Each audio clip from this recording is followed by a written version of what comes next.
Sepohon kayu daunnya rimbun, lebat bunganya serta buahnya.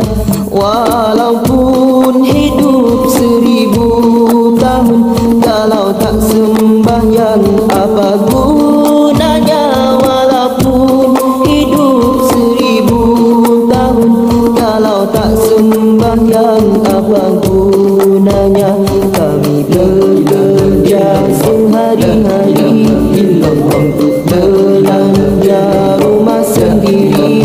Walaupun hidup 1000 tahun, kalau tak sembahyang apa gunanya? Walaupun hidup 1000 tahun, kalau tak sembahyang apa gunanya?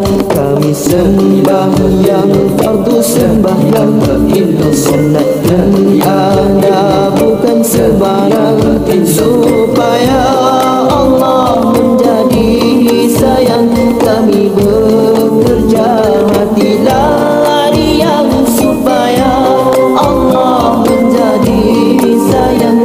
Kami bekerja hati larian. Sepohon kayu daunnya rimbun, lebat bunganya serta buahnya.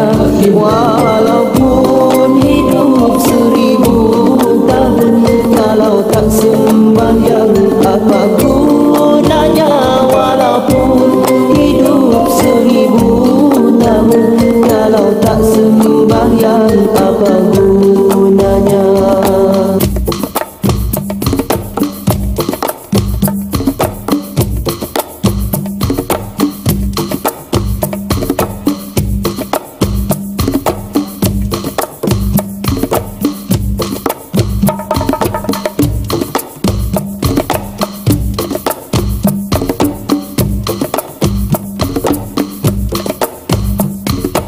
Kami sembahyang 5 waktu, siang dan malam sudahlah tentu. Hidup di kubur yatim piatu, tinggallah seorang dipukul di palu. Hidup di kubur yatim piatu, tinggallah seorang dipukul di palu.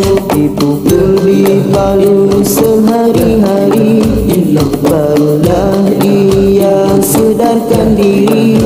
Hidup di dunia tiada berhenti, akhirat di sana sangatlah rugi. Hidup di dunia tiada berhenti, akhirat di sana sangatlah rugi. Sepohon kayu daun